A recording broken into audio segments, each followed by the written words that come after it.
Yonkers is a beautiful tapestry of ethnicities and cultures, all striving for a better life for their families. Anthony Moranti believes in the people of Yonkers. As a council member, he's built a reputation as a hardworking, fearless leader, a compassionate man who listens and fights for the forgotten people. Anthony will work tirelessly to protect your quality of life and strengthen our neighborhoods. It's time Yonkers has new leadership.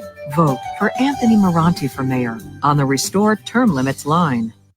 Yonkers is a beautiful tapestry of ethnicities and cultures.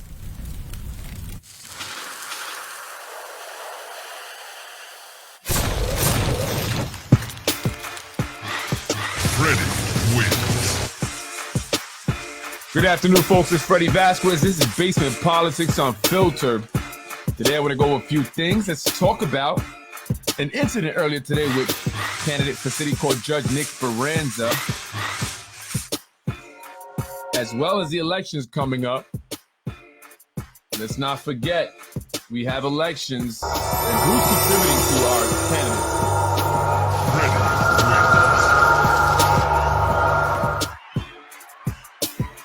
Recognize those people? Good evening, folks. I'm Freddie Vasquez. This is Basement Politics Unfiltered.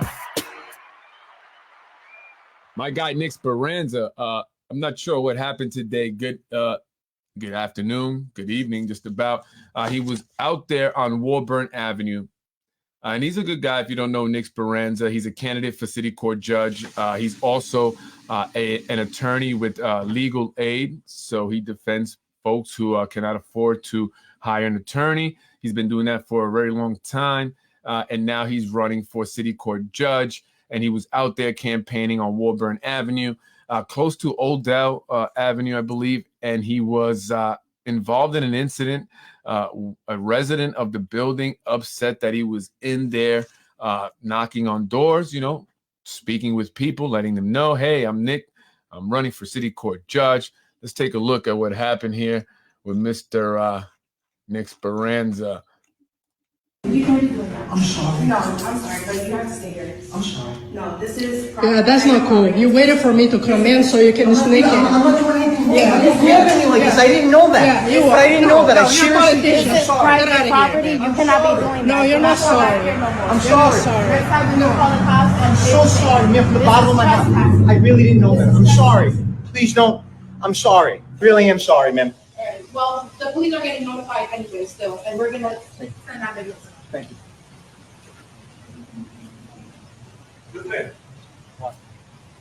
I know. I spoke. I'm leaving. I'm sorry. I didn't know. And you're running for city court judge? Yes, sir. I didn't realize. You're running for court judge? Yes, sir.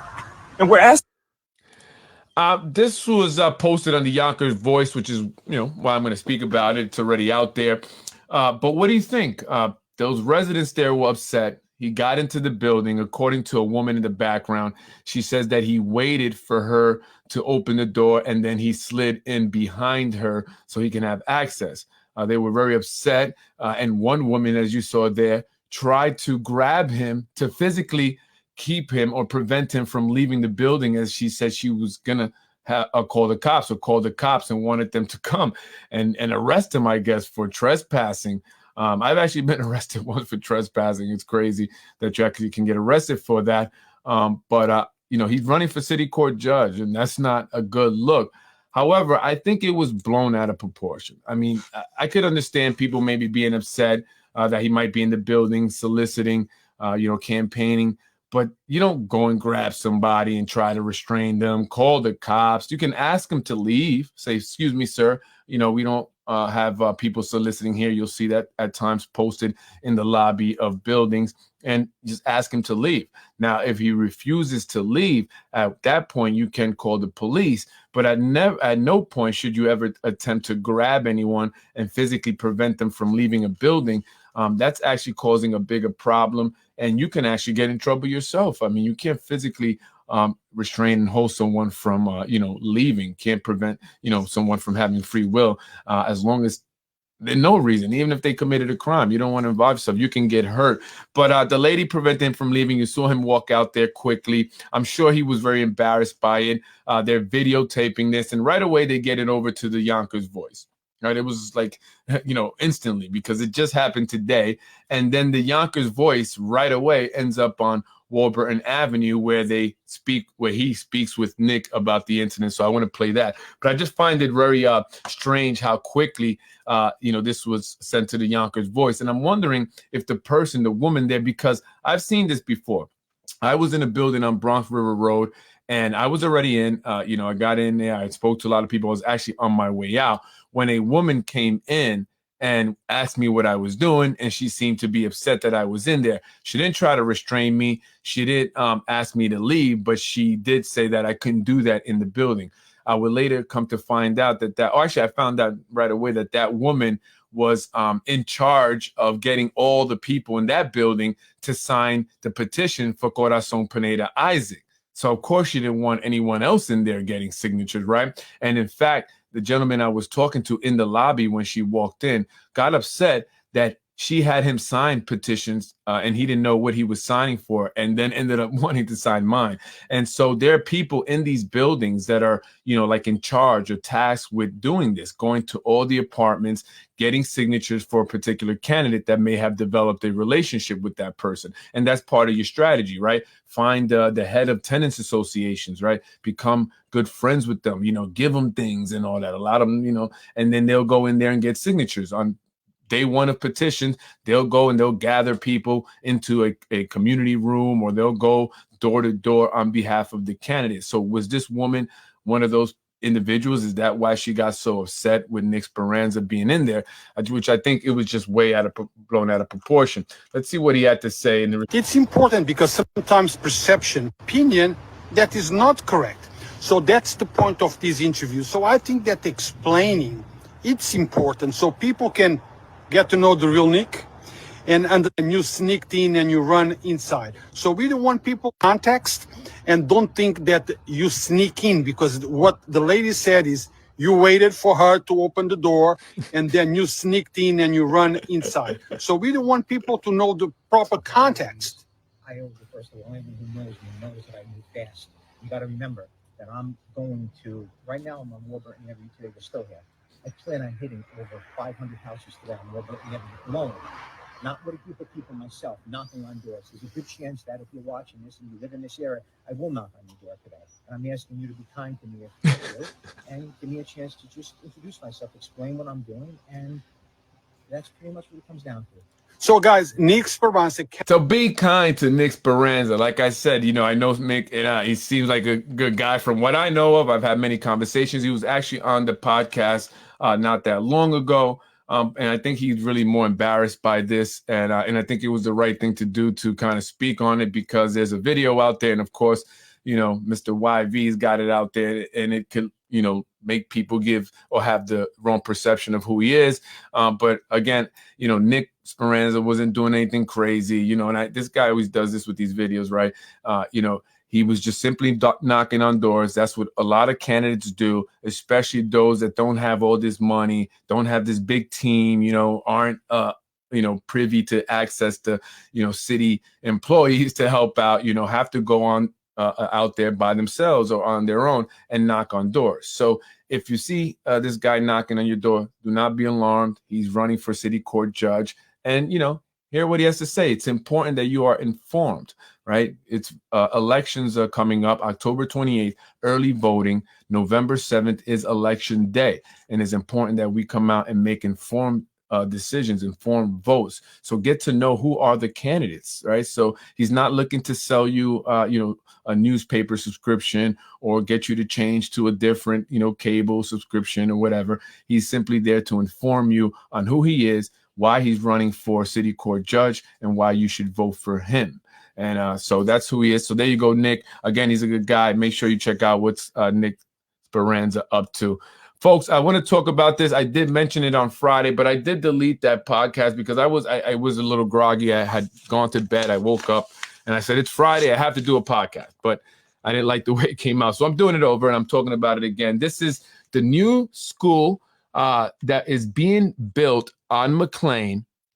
And if you don't know about it, it's the Sonia Sotomayor School. The Yonkers Public School is building, as we are in need of 3 new schools. According to a report that was conducted by the joint schools, Yonkers Schools Joint Construction Board, excuse me. The city of Yonkers needs 3 new schools. We're about, well, at the time, 4,000 students too many.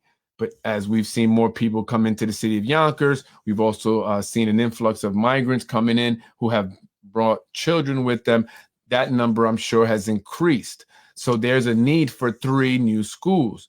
Well, we finally started to get one built, the first one in 20 years over on McLean Avenue. Was a church there. They knocked the church down, or there was also a Catholic school, I believe, knocked that down, and I started building this school, right? It was supposed to open up this school year, but due to delays, it's still, a work in progress. And now the contractor is blaming the city for the delays. The contractor is now demanding $7.5 million more in order for them to do anything else at the job site. So how much longer will the school be delayed? Will it open up next year?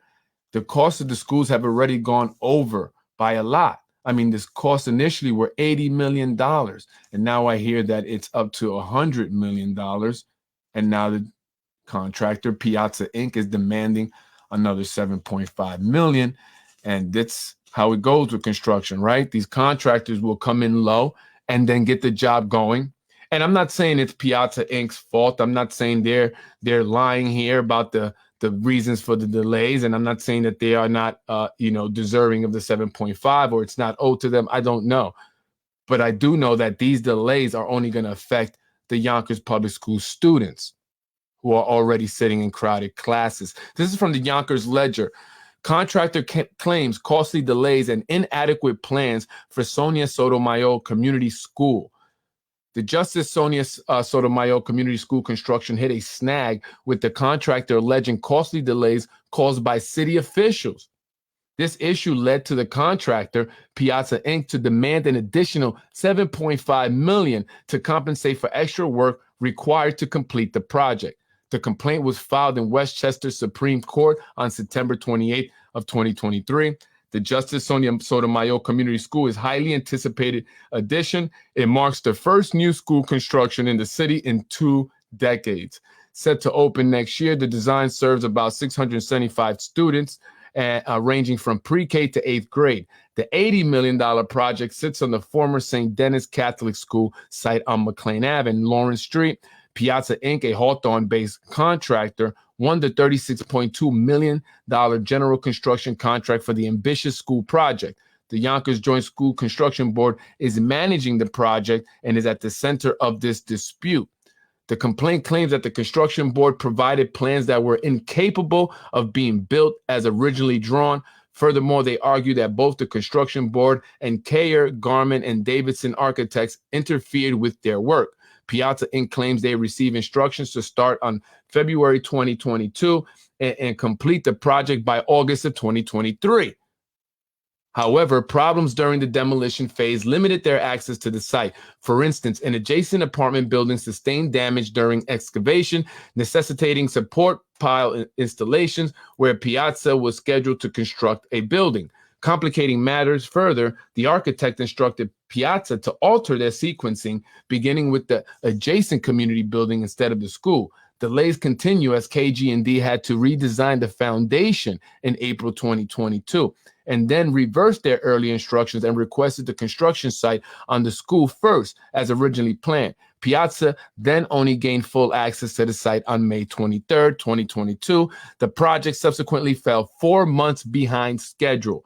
Piazza Inc. argues that the delays, disruptions, and inadequate plans had driven up their cost, necessitating additional work to complete the project. They accused the construction board of breach of contract and unjust enrichment, asserting that they received the benefits of Piazza's work without full payment. Additionally, they have accused KG&D of tortious, or am I saying that right? Interference with a contract for failing to provide adequate plans and specifications. As the legal battle unfolds, it remains to be seen how these allegations will impact the completion of this much-needed new school here in Yonkers, and that is a fact. It is much needed. Hey, Tony, how you doing? It is a very much needed school, right? Again, The school is about 4,000 or so, probably pushing to 5,000 now. Students overcrowded, overpopulated, and many of the classrooms are overcrowded. Parents have complained about this, and it's affecting the educational experience for our students, for our kids in our Yonkers public schools. And this is not, again, to, go after, the Yonkers public school district or the board of trustees, but it's just a fact, right? Our kids are suffering as a result. Many kids are not in proper placements. There are kids who are not at grade level or reading at grade level. I've had teachers, I should say, reach out to me to tell me that students in 8th grade are not able to read, right? Students in 2nd, 3rd grade are not even recognizing their letters when they should be reading. Many parents have also reached out to me in regards to the IEPs, their child's IEP not being serviced properly, not receiving the services that they need, which is supposed to be provided to them by law, by state law.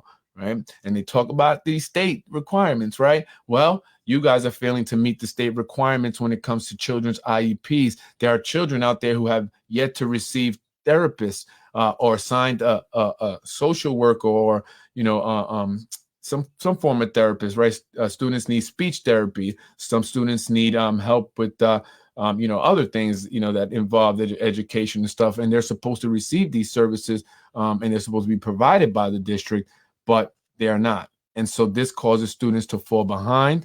And that's a problem because this is happening to many, many students. And this is, a reason why I'm constantly talking about our educational system here and the needs of our educational system. We're constantly, our officials are constantly talking about the lack of funding. There's not enough money to provide different resources, after school activities and other extracurricular activities. But yet still, we had the governor down here, right? They're always blaming the state. It's the state. Albany is not giving us our fair share.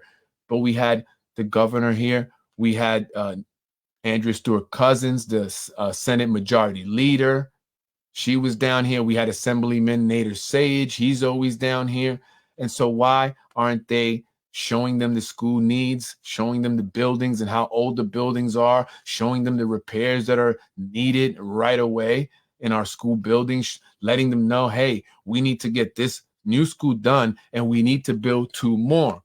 We need the state's help. Now that your guys are down here and gals are down here, we can discuss this. But that wasn't, what was done. Instead, they focused solely on developments, right? The governor was there with the gentleman by the name of Paul Adler, McQuestion, the contractor that's doing a lot of development here in Yonkers now. And they just talked about the developments. That's all they seem to be concerned with. So, it's important that we get the school finished. Hopefully it will be done by the beginning of the next school year because it's very much needed. And I would only imagine that we will get more students coming into the city of Yonkers as more people move in from the city and as we may be receiving more migrants after these elections. According to people, sources who have been reaching out to us, they're saying that, the administration, if they remain in office, right, has plans to have more migrants come in, but they're waiting till after the elections. Now, I don't know how true that is. I'm just kind of, putting that out there from what I've been hearing. Is that true? Is that not true? But I do know that the city of Yonkers is actually suing the Ramada, not New York City, not Eric Adams, like other cities and towns in Westchester, but they're actually suing the Ramada because they're not supposed to house people in the Ramada longer than 30 days. And so now the migrants, as we all know, have been there a lot longer than 30 days. They will be there up until at least August of next year. And so that's violating building code law rules and all that stuff, things that you and I would get fined for, things that you and I would get shut down for, things that you and I will have to, spend extra money to rectify if we could rectify it. Otherwise, our businesses would go down and we'd lose a lot of money, those things. Anyway, folks, moving on to the next.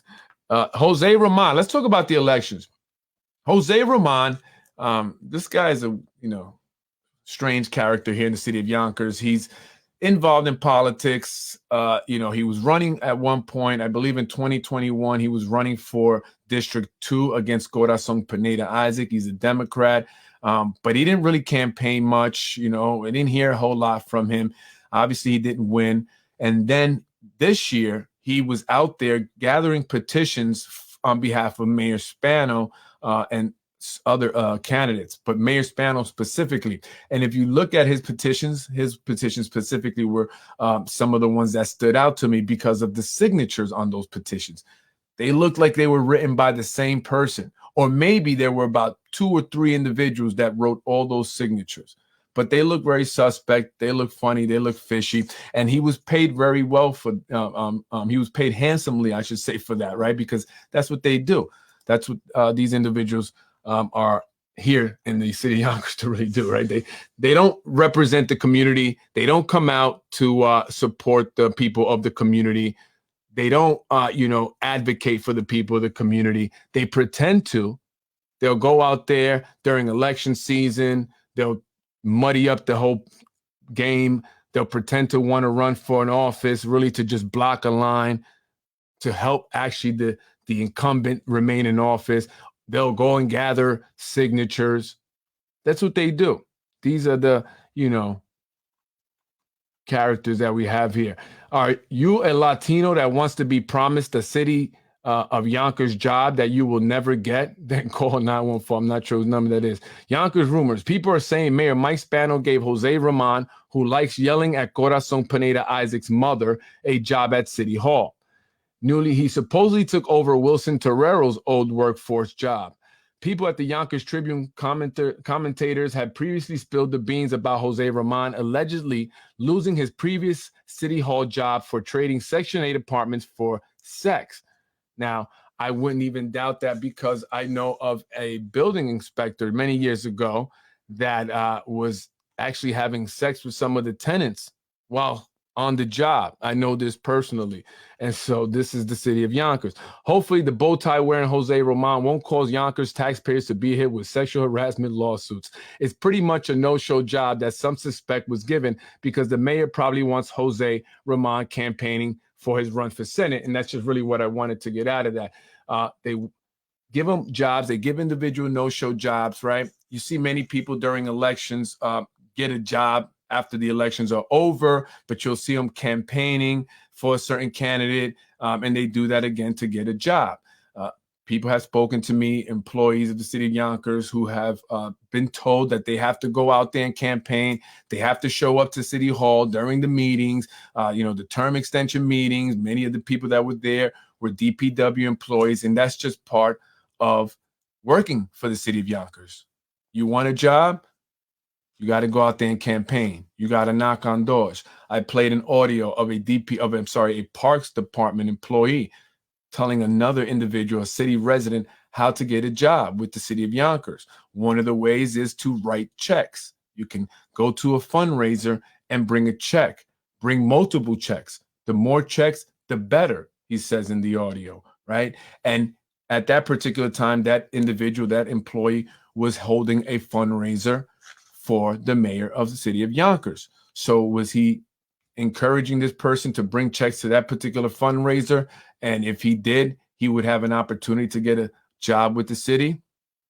That's up for you to decide. But that's something that's very well known here in the city of Yonkers. You can either pay for a job or you can campaign for a job. And that's the people that go out there to knock on doors. So, I want to mention this because it's very important that impacts our elections here. This is why it's important that more people come out. The past elections, we've seen low voter turnout, and low voter turnout is beneficial to the incumbents. And so many people, right, we've been complaining about a lot of the incumbents, so we have to come out and vote. We need a large voter turnout. Otherwise, it's not going to, we're not going to be effective in creating the change that we want, right? Because we have, again, individuals like this Jose Roman who's going out there and, I believe, in my opinion, forging signatures, getting ballots, blank ballots. They go up to the Board of Elections, grab blank ballots, and, they'll have them filled out by the individual, but the individual may not really care or know who they even, are voting for. They just know that, they know Jose Roman, or they go to the food drives and, they're just going to sign it because the person who is attached to the food drive has come to their home, knocking on their door to ask them, can you please sign here? Can you please fill out this ballot for us, right? So we can keep these food drives going. So a lot of these tactics are used in order to, win elections. And so it's important that the people of Yonkers know about this. It's important that, you don't just sign any ballot or I should say any petition, or that if someone brings you your ballot to sign, that you just don't sign it. You make sure that if you are going to vote, if you are going to sign a ballot, that you are making the best decision. Not just because someone from the food drive brought it to you, not because this guy Jose Roman and others that are out there like the Lorraine Lopez's. And again, and I'm not trying to get on these people, I'm not trying to attack these people, but it's just fact, right? That's what they do. These are like these political operatives, right? And they work for certain elected officials. And this makes it very difficult for any new candidates to come in and want to, and have a real chance at running and becoming elected, because they don't have this army of political operatives that are going out into the city, into the community, and steering people their way. Right. And so we have to, make sure that we come out and really make sure we vote. I don't want to go into this. This is right here. This is a group of individuals here, elected officials, right? That's Assemblyman Nader Sayegh. We have Colin something. I forget this guy's from another town here in Westchester. Many of you already may know, I'm sure, Shanae Williams. She's currently the District 1 councilwoman, and she's also running for Westchester County Board of Legislators for District 16, Christopher Johnson's spot. And I'll talk about that in a second. That's Jose Alvarado there. He's running for re-election. He's running for Board of Legislators, District 17. He's being challenged by another Jose Diaz, a man that truly cares, is passionate about making change in the city, especially in the district 17, where it includes Nodine Hill, some parts of Getty Square, right, Park Hill, areas that are in very much, dire need, that need someone that's going to go out there, that's going to put his effort into making change, making positive change, is not going to be just a political player seeking benefits and enrichment for themselves. That's why we need to vote for Jose Diaz. And I'm supporting him all the way, Next to Jose Alvarado is Vidak Gashi. He is the Board of Legislative Representative for District 4. That Somers, Newcastle, Yorktown. He's been in the paper lately, or in the news lately, because of his housing scandal, very similar to that of Chris Johnson. Vidak Gashi, a guy that I'm sure is worth over $1 million, bought an apartment, an affordable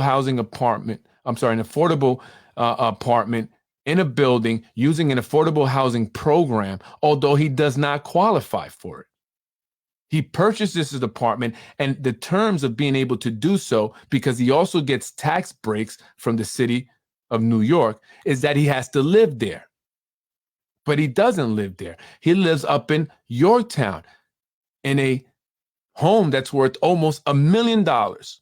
He's got another investment property worth over $1.6 million. And he's renting this apartment out, I would imagine, for at least $8,000 a month, because that's what the market calls for in that area. So either he lives there and he's not supposed to be, able to be on the Board of Legislators, which he's also the chairman of, or he doesn't live there and he's committing tax fraud. My point is really, however, is that this situation is no different than that of Chris Johnson. Chris Johnson was forced to resign as a result, because Chris Johnson, too, purchased an apartment, a co-op, using an affordable housing program. The difference was Chris Johnson lived in the apartment, at least. Only very recently, he bought a home that was outside of his district, which would be in his district with the new redistricting that was done. but was outside of the district when he purchased the home, and then he went to live there, forfeiting his seat. Shanae Williams, the one running to replace him, she jumped all over it. She even did an interview in front of the co-op building and was calling for Chris Johnson's resignation. But why isn't she calling for the resignation of Vedad Gashi? Why is she picking and choosing who she holds accountable? No one, in fact, has mentioned anything on Vedad Gashi except for myself and Low HUD and other news outlets. Dan Branda, who's actually running against Vedad Gashi, has mentioned it. He's also talked about other unethical and possibly illegal things that Vedad Gashi has done. But none of the Board of Legislators, not even the new majority leader, Jose Alvarado, has said anything about it. Why is that? Well, just look at the picture. This is part of the cabal, the crew. You can tell who's on what side just by the pictures that are taken. At this point, you should know what are the teams. Although there's really just one team that dominates, but these individuals are a part of that team or want to be a part of that team because they know that they're more likely to become elected if they run with certain individuals. So Vedad Gashi is protected. That Shanae Williams is taking a picture with him. The majority leader of the Board of Legislators is taking a picture with him. Although the man has a housing scandal, same as Chris Johnson. Where's his resignation letter? Where's the investigation by the Board of Legislators? Alvarado, who works as the city of Yonkers Director of Recreation, is a veteran legislator, the board's only Hispanic representative. Alvarado is serving his 7th term on the board, having served 5 terms in the 2000s, and is now in his 2nd term since he returned in 2020. He'll receive the majority leader's stipend now that Chris Johnson has resigned, which is an extra $12,000 a year. The Yonkers elections is already rigged. Absolutely. So Jose Alvarado is a man that's not without scandal. He was once the city clerk, but he also had a job at the White Plains Hospital. And people were saying that he was not ever at the city clerk's office doing his job. Some even had said, according to sources, that he was showing up drunk. And as a result, he was removed from the city clerk's office, or he resigned, giving way for Vincent Spano, the mayor's brother, to take the position, where he was then moved over to the Parks Department. So is that an individual you want to vote for, District 17? These people are just there to enrich themselves, make as much money as possible. It's time for a change. So I'm supporting Jose Diaz all the way, and I want folks to know who are the individuals that are in office, because it's time for change. It's time for change. These individuals can go to work, be drunk, be high. It's known. They can beat their wives and still keep their jobs. They can drive drunk and still keep their jobs. Not a peep is made about it. If I don't talk about it here on Basement Politics, right, many people won't know about it. So we have to, ensure that we are holding these people accountable. And if they're going to be degenerates, doing things like driving drunk, using drugs while on the job, then they need to go. They need to go. Right? It's enough is enough that they go after the good people. They target great people, people who speak out against this stuff. And DPW's employees have spoken out against this stuff. And what's happened to them? They've been sent to psychiatrists. They've been put on leave and then fired. And that's not okay. This has happened to, staff members over at the Yonkers Public Schools. It's a known fact that if they want to fire you, they'll transfer you to certain schools because there are certain principals there that do this stuff. They terminate people. Just ask Alberto Velasquez. Before he became CSA president, that's exactly what he says they were doing to him and why they moved him from Enrico Fermi to School 23 and why they put him in a small office somewhere in a basement that was full of mold. He was on his way out. Why? Because he was speaking out about what was going on among the administrators in Enrico Fermi. But recently, he's been very quiet and very supportive of this one system that he once spoke out about because he's been made the CSEA president. And now he pretty much has a no-show job. So he gets to travel to Puerto Rico whenever he wants. And he gets other perks and benefits, like not arrested when he tries to kill people on the road.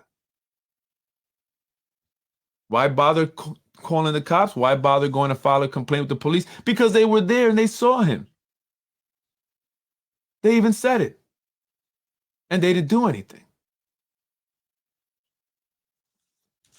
The man's untouchable now.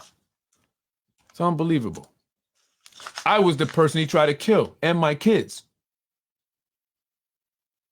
He tried to ram his truck into my car. And the police pulled us both over. They said they saw what happened, and then they just let us go. No tickets, no nothing.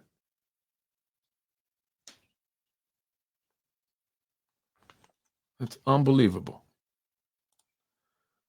Man, Vedad Gashi, Westchester Board of Legislators Chairman Vedad Gashi in July said it was appropriate to hire an outside investigator to probe legislator Chris Johnson. So he's talking about Chris Johnson, right? This is what back in September 1st. This is about the affordable housing thing. Chris Johnson, who has moved out of his Yonkers district and was renting out an affordable condo where he was registered to vote. 7 weeks later, legislator Damon Mayer from New Rochelle said the county board should investigate the chairman following a tax watch investigation that found Gashi, D. Yorktown, owns an affordable co-op on Manhattan's Upper West Side that required to be his primary residence. Johnson, then the county legislature's majority leader, resigned in July as the board's rules committee prepared to hire the investigator. This looks similar to the Chris Johnson situation and should be subject to the same investigatory process at the board. But Gashi said Friday, the facts are much different. With Johnson, the question at hand is whether he had forfeited his right to represent the people of the 16th district because he had set up his residence in the 15th district. Gashi said there's no question that his residence is in Yorktown in the 4th district. Respectfully, I would argue that this situation is very different than Mr. Johnson. There, his residency impacted his eligibility for the row. He said in an email, no one is questioning whether I reside in Yorktown where we have deep roots and my kids attend the public schools. So then you're committing tax fraud. Mayor's call for an investigation comes after New York City Department of Housing, Preservation and Development has launched a probe into Gashi's ownership of Unit 8 in the co-op apartment building on 72 West 88th Street. It's a great Upper West Side location. Gashi's 4-bedroom co-op is 1 block from Central Park West in an upscale neighborhood filled with restaurants and shops. A stroll 8 blocks down Central Park West brings you to the Museum of Natural History with one of the world's finest collections. It's a neighborhood where a room in a 4-bedroom apartment can rent for $1,800, and a 4-bedroom apartment starts at $8,000 a month and go as high as $25,000 a month. Gashi has declined to say how much in rent he receives for the affordable unit. The building where Gashi and his wife have owned affordable co-op apartments since 2015 keeps monthly charges low with the help of a 75% exemption on its taxable value. So he's getting 75% tax exemption on that apartment, but he's supposed to live there in order to do so. But instead, he's living in Yorktown and he's renting it out. Apartments over there can command a rent of $8,000 to $25,000 a month. So how much is he renting it out for? He didn't want to say because he's making a lot of money there. So why isn't the board looking into whether or not he's committing tax fraud? The New York City Department of Preservation and Housing or whatever it is So why isn't the Board of Legislators? Why isn't Shanae Williams saying anything about it? You only go after the black man, Shanae. That's it. You go after the black man, Shanae. What about your aide there? Have you spoken to her about the photo that was taken where she's behind the wheel of a car?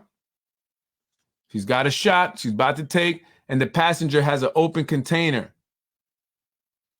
She's running for District 1 councilwoman to replace you. Has the city of Yonkers suspended her with or without pay? Are they looking to terminate her? What about the Yonkers police? Are they investigating? Is that someone you're going to vote for? Should you vote for her anyway? She's being, managed by Zahi Jerris, a two-time felon convicted of political corruption. He influenced a city councilwoman to change her vote. Do you think that he may be doing that now with the council members that he manages?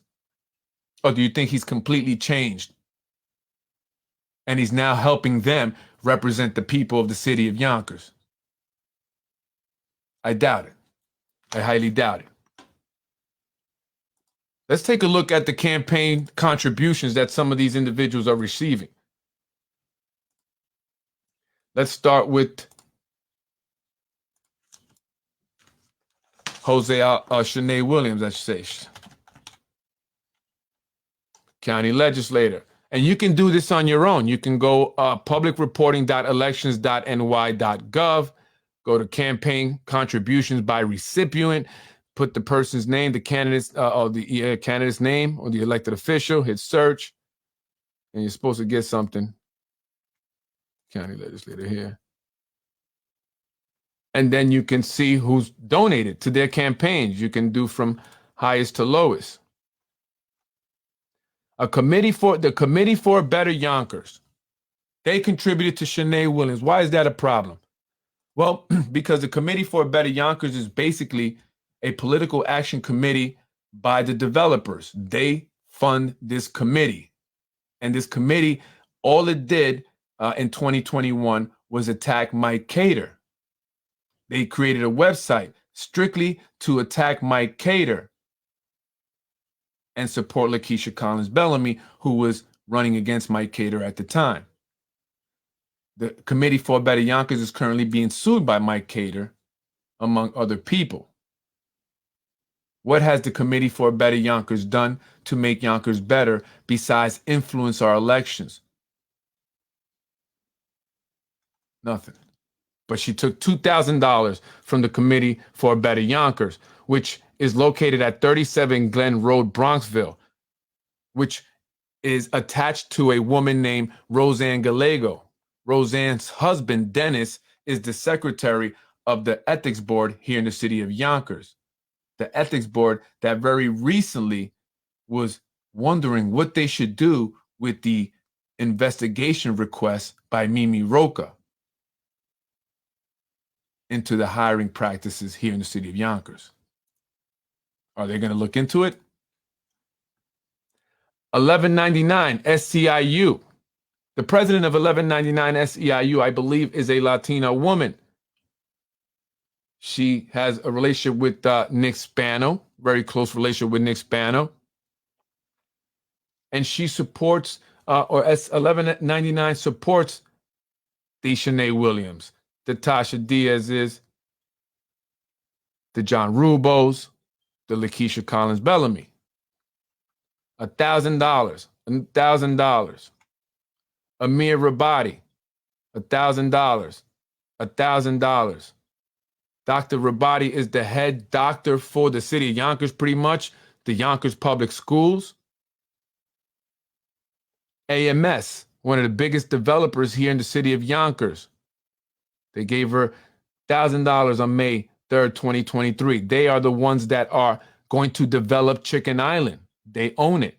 They are the ones that own the trolley barn where John Rubo's business is located, councilman from the 4th District. They are the ones that are building the Teutonia, the 900-unit apartment building that will be located on Buena Vista Avenue.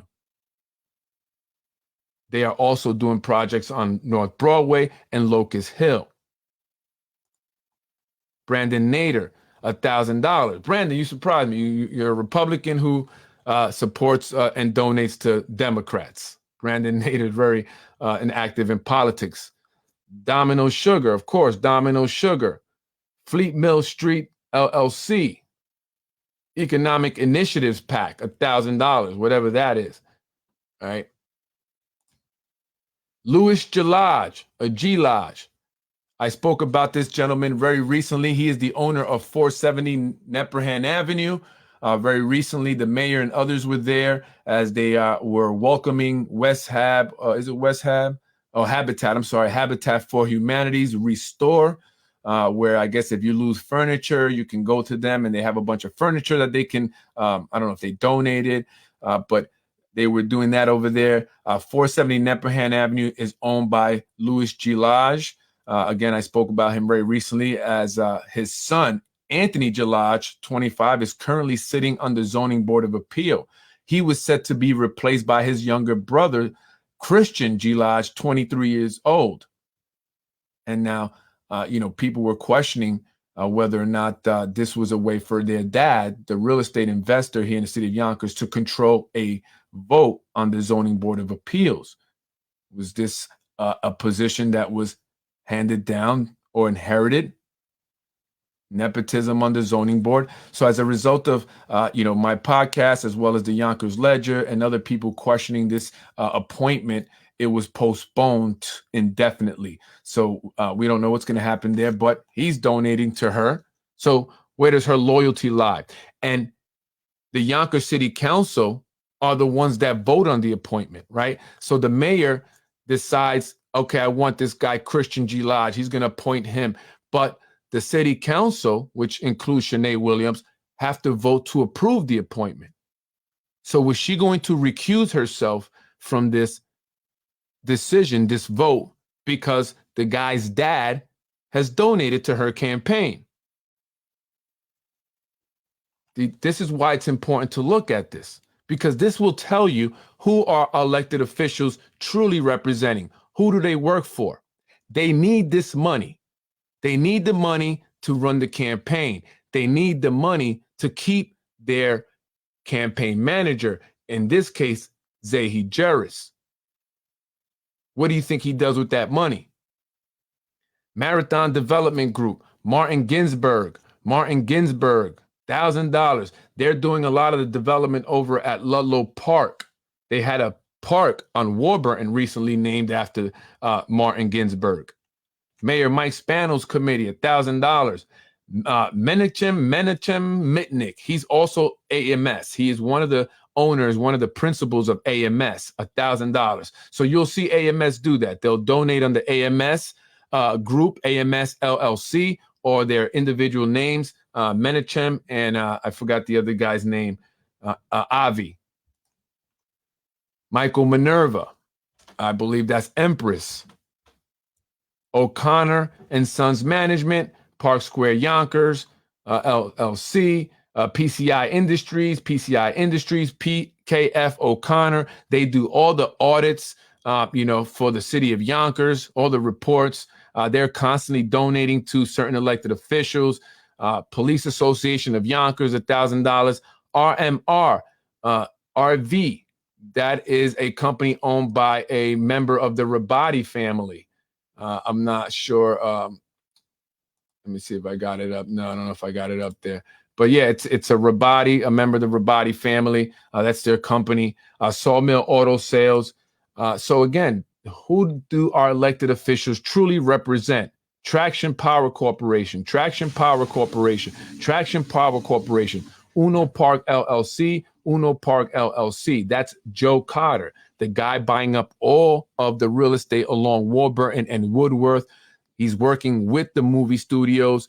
Any property that you see the movie studios built on, that property is owned by a man named Joe Carter. He is the man that bought the property over at Leek and Watts for about $55 million, where they plan on putting a bunch more studios there. But the place is not zoned for the studios. So he spends $55 million, but he doesn't know if he's going to be able to put the studios up because the zoning doesn't allow it. He knows, guys. I mean, he's not going to spend that money without knowing that the zoning board is going to go ahead and allow for this change to happen, and the Yonkers City Council is going to approve it, right? Especially when he's giving them $2,000 right here. Of course, Shanae is going to say yes. Wicked Wolf Realty, and there's also Wicked Wolf North, which is a restaurant. So I would imagine this is a business owner based out in Tuckahoe over there. He has the realty company as well as a restaurant called Wicked Wolf North, which is, a lot of times you may find our certain elected officials eating there. Yonkers CLSA, that's the Captains, Lieutenants, Sergeants Association, the union, SEIU. So again, all of these are the donors. Amir Rabadi again, AMS Group again, APAL Towing, who's got contracts with the city. These are the people that they represent.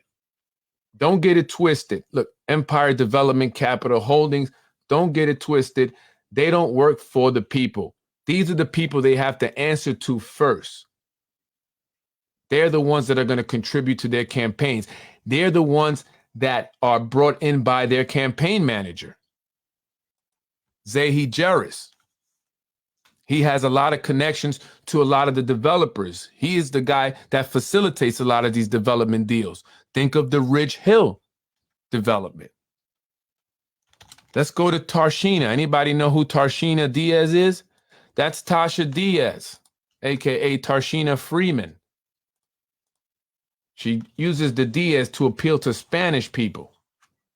Cross Bay Orthopedics Surgery, $3,000. Yonkers Motor Corporation, Eugene Conroy, $11.99. SCIU, what did I tell you? 222 Lake Partners LLC, Amir Rabadi. Andrew Romano, the brother of Joe Romano, who had a park named after him up in Park Hill. Brotherhood Teamsters, 456, I would imagine. Brotherhood Teamsters, $1,000. Now, why would they donate to Tasha Diaz? What is their interest in her? What is their interest in her? What does she do for them? Fire Department, Local 628. Why do they endorse Tasha Diaz? Martin Ginsburg, again, Martin Ginsburg. McQuestion is very powerful. They recently had the attention of the mayor, obviously, the governor, the assemblyman, Nader Sage, Senator Andrea Stewart Cousins over there on Warburton and Main Street as they were breaking ground for the new development there, the affordable housing unit building that's going up with 76 units. Being built by McQuestion. They're also doing a lot of development as well in the Ludlow Park area. $1,000 there. Mayor Mike Spano Committee, $1,000. PKF O'Connor, again, $1,000. So you'll see a lot of the same developers because they are brought in by the same individuals. These council members are controlled by the same individuals. That same individuals has the connections to get these same donors. Police Association of Yonkers. Why do they support Tasha Diaz? Right? And they'll do a lot for Tasha Diaz. I mean, like she has a little control over them almost. Uniform Fires Association. Yonkers Federation of Teachers. Empire Development Capital Holdings. Yonkers Democratic City Committee. Of course, $11.99. Service Employees. Brotherhood of Teamsters. Domino Sugar. So again, you see a lot of the same donors, and a lot of them are developers. Or Joseph Romano, the brother of Andy Romano, or a lot of them are real estate attorneys. Mark Fang, remember him? So again, PKF O'Connor. So I want to just give you folks an idea of who are the donors, the contributors to our city council members, and who they owe their allegiance to, their loyalty to. Who do they actually work for? Do they work for the people? How much money have you given them? This is Lakeisha Collins Bellamy. She got $5,400 from Local 628, the Firemen's Union. She got $4,000 from Amir Rabadi over Mike Cater. Rabadi? Yup. That's crazy. The Jordanian community is split like that, huh? You guys are family. Unbelievable. Transport Workers Union, 1199. Martin Ginsburg. Richard Haddad. Catherine Castro. Seen her on the other pages, right? Dwayne Cloud, the guy that, is opening up the daycares, the one that, does the daycare on Tuckahoe by day, which is a lounge at night. The guy who thought it would be funny to have someone who's associated with him email me about his grand opening the day that the city of Yonkers or employees and officials for the city of Yonkers decided to call CPS on my business. It was a colluded act. It's very obvious. You see the pieces. $1,000 to Lakeisha, who helps assure that he gets funding. Local 627, Martin Ginsburg, Michael Minerva. Again, similar name, PFK O'Connor Davies. Same individual, Saratoga Realty LLC, 292 Ashburton Court, businesses. And look, AVA Child Care Consulting, that's me. I gave her $500 because I wasn't always enemies with them. And I'm not enemies now. I was trying to be nice, trying to, I was actually excited about the first Black woman city council president. I was hoping, we would see a lot of great things. I wasn't expecting a term limit extension to be the only legislation and only thing that she would be known for. And so I want a refund.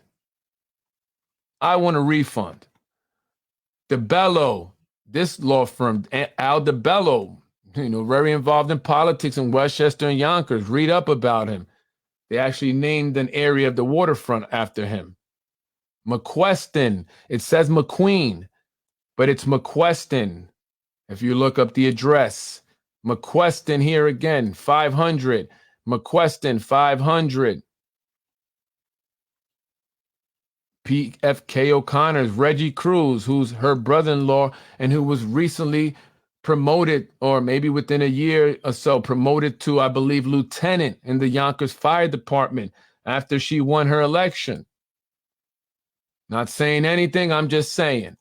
Shaw Capitals, I wonder if that's my man Shaw, the realtor guy, investor. Michael Curdy of Harris Beach.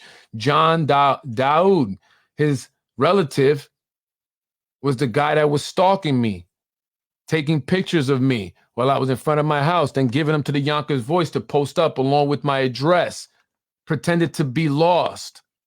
When I caught up with him, Maui Daoud, donated to Lakeisha. Michael Curry, again, Harris Beach. Alexandra Bissessi, she became recently, she's working for the city now in the council. Forgot exactly what her title is. Brian Moran, I think his brother is Carlos, so he's related to Carlos. Carlos LaBoy Diaz. Friends of Andrea Stewart Cousins. Nader Sage. Jesus, the new boyfriend of Shanae Williams, after she got rid of my man from the, the canoe club. What happened to that, man? The kayak club. They did him dirty, from what sources are telling me. And he didn't deny it. When I asked him, I asked Shanae's ex-boyfriend, I said, did Brenton Bullock, the chief of staff of Tasha Diaz, whose mom recently got a job with the city, did he go into your apartment and tear it up and destroy it? Sources say that he did that because Shanae's ex-boyfriend was upset about the kayak club being taken away from him. He was at one point the head of it. And then it went to another group of individuals, and he was upset about that. He was going to start saying things. And so Brenton Bullock went up in there and trashed his apartment. And then Shanae left him to go with Jesus, the guy who had the grand opening of his new sick film program or film school, ready to take advantage of all the movie studios here with the help of the city and funding that was funneled, allocated to him with the help of his new boo, Shanae Williams. And they spend all that money, and what are they doing? Kids are still getting shot. They're still carrying guns. They're not being replaced with cameras. When the kids are shot, when the gang activity pops off, where are these programs? Where's the Glocks for Ox? Stop the nonsense, man. James Kavanaugh, the head of the president of the IDA. His wife is Wilson Kimball, the chairwoman of the Zoning Board of Appeal. He's also now the head of the planning board. Congratulations to you, Jim. You're lucky with that investigation from the Inspector General. Matt Gallagher, seems like a nice guy. Pauline Galvin, very well known. So again, you know, it's same individuals. Let's see who else. Who do they represent? Not us. Brian Moran's not really, Carlos. He is a retired detective sergeant in Olsonet and got a job with MHA courtesy of his pal John Mueller. He was sued by Ray Montero along with Olson and Mueller and was granted qualified immunity for his fraudulent retaliatory actions. Unfortunately, John Rubo, John Rubo hasn't gotten a lot of donations in a while. John Rubo has been very low. I think he's done with politics. He's ready just to get himself a nice job with the city. $2,000 from AMS. $2,000 from AMS1 LLC. Again, that's his landlord over at the Yonkers Brewing Company, the ones who own Chicken Island that are going to put about 6 luxury buildings there. Just wait on it.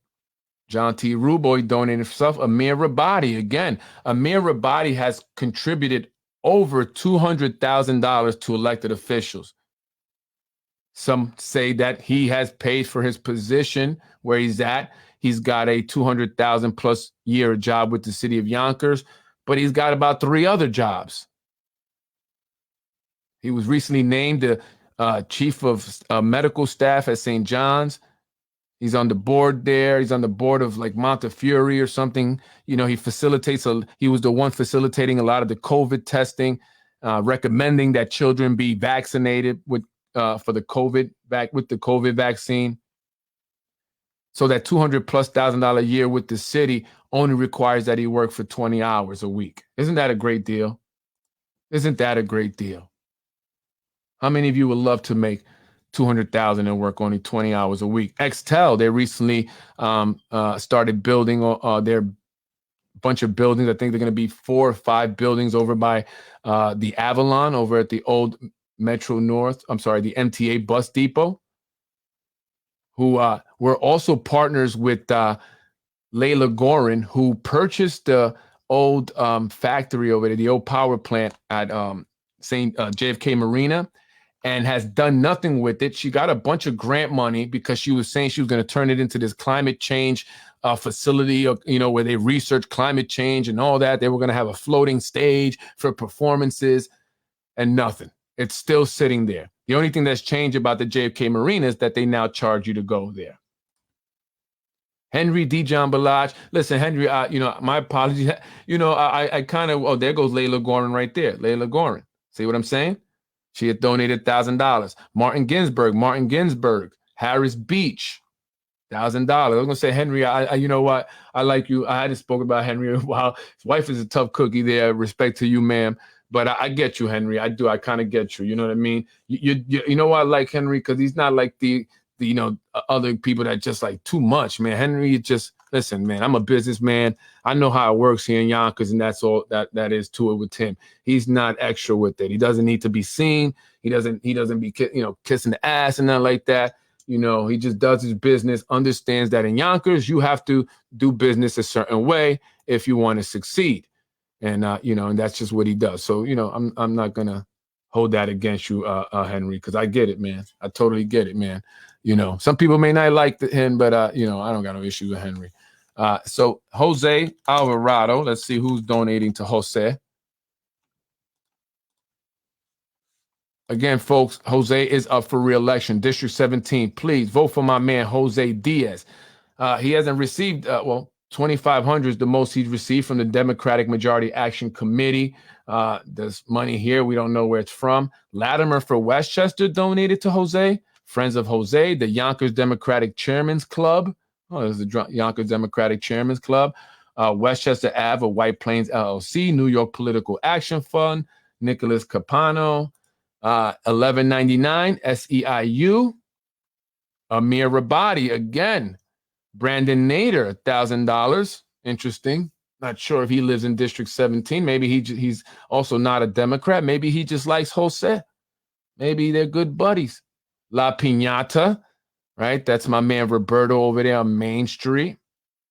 You know, Joseph Romano. Right? Those guys are buying property cheap out here, man. I seen one property they picked up for $2,500, but then they sold it to themselves, another company that they own for $200,000. Why'd they do that? Bought it with one company to sell to the other company for more. Why they do that? MSY Group Inc. Nelson, he has nothing but just a lot of companies, LLCs, developers, political action committees, right? Unions, 1199, which donates again to the Lakeisha, Shanae, to the Tashas, right? These are these are members of this group, folks. Okay, that's how it works here in the city of Yonkers. This is how politics work. If you want to be successful in politics, you have to belong to this group, this circle of individuals, right? And you use usually the same manager, right? Zahi Jerris. Most of them will use that guy. Tasha Diaz's, the Lakeisha Collins-Bellamy, right?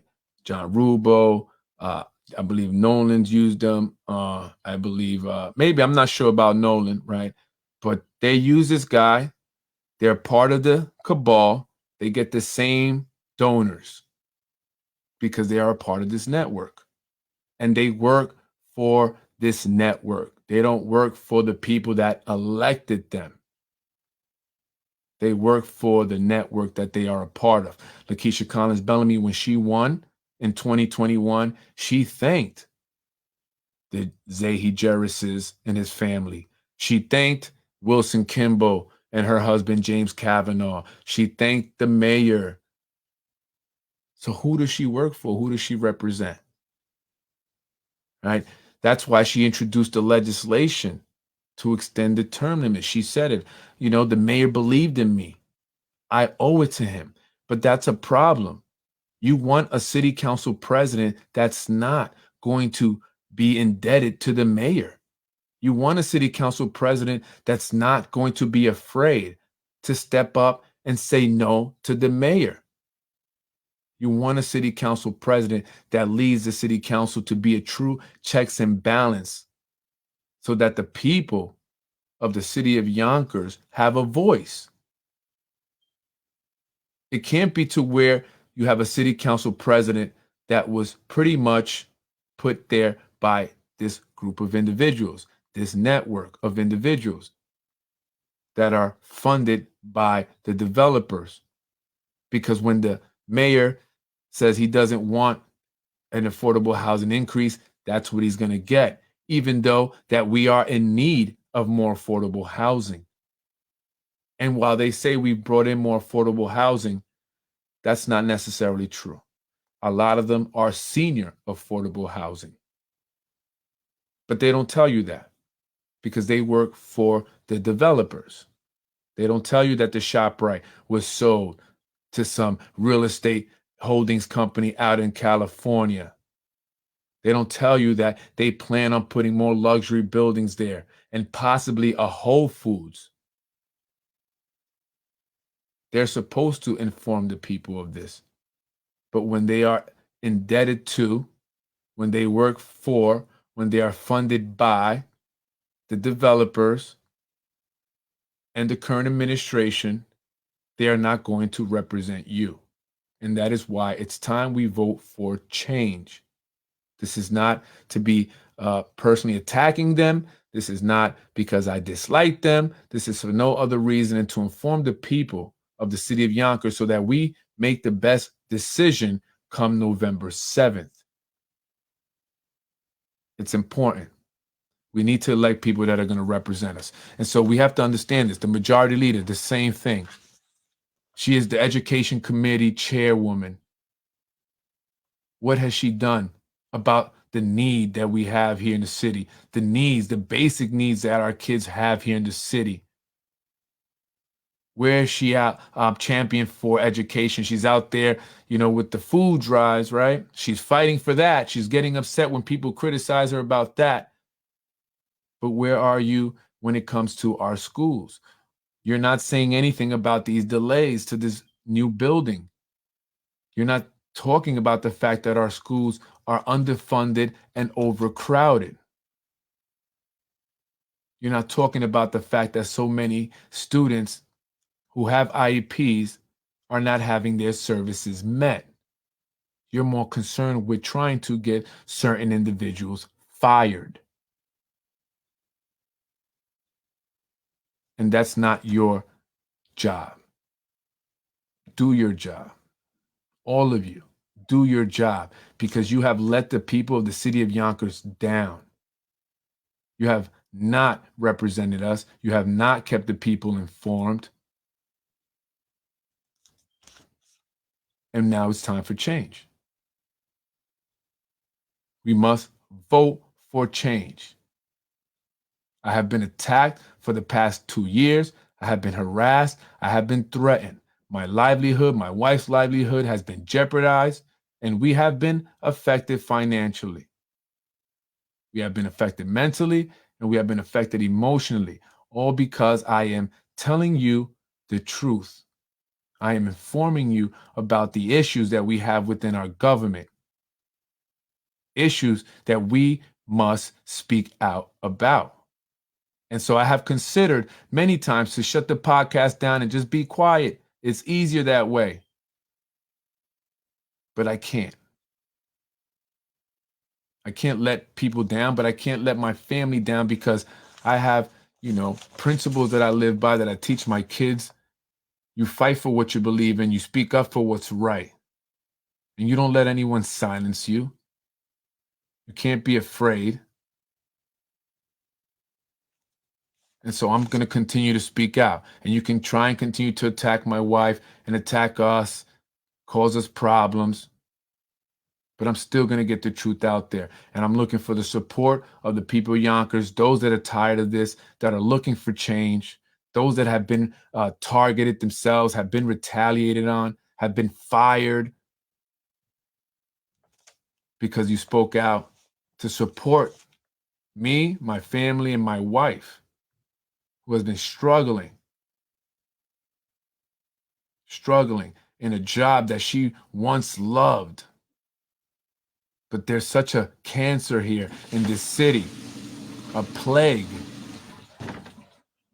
Our kids suffer, the people of the city of Yonkers suffer.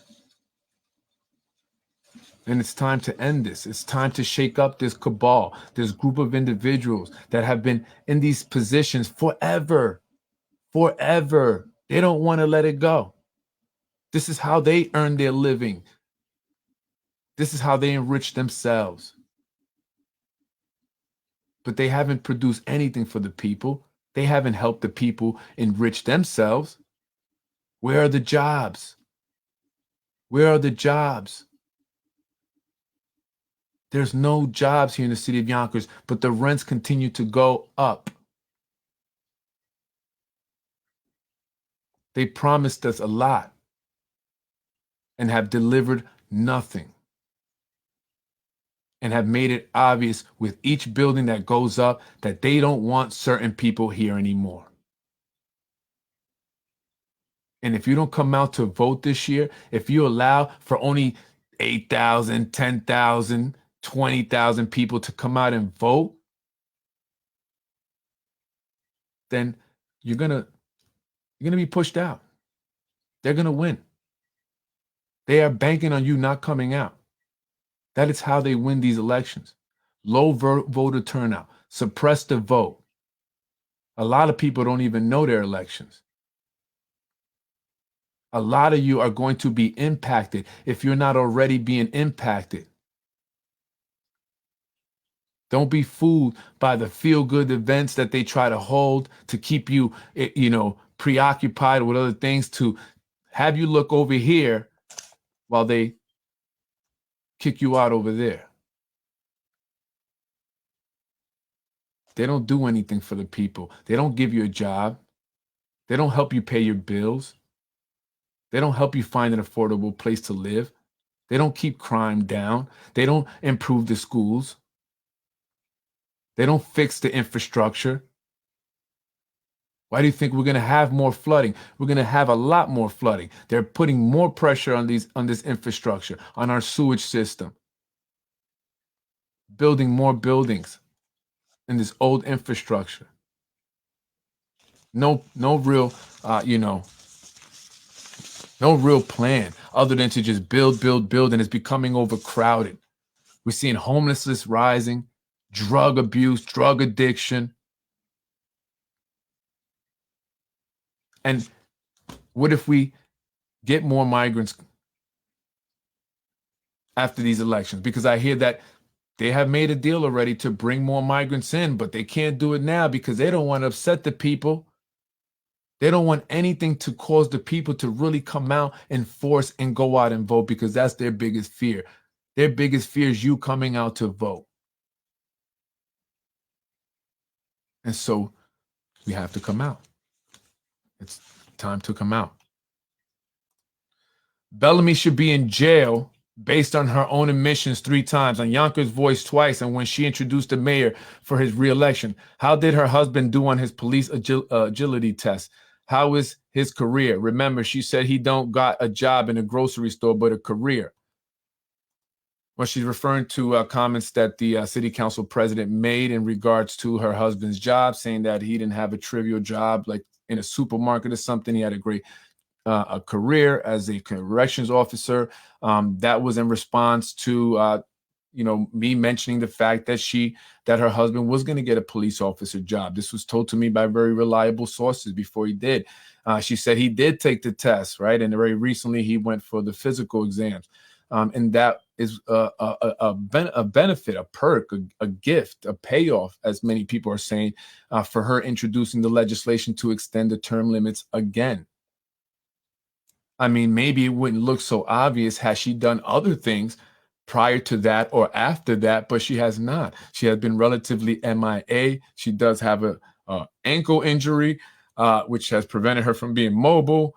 But for the most part, what has really come about from the first Black city council president?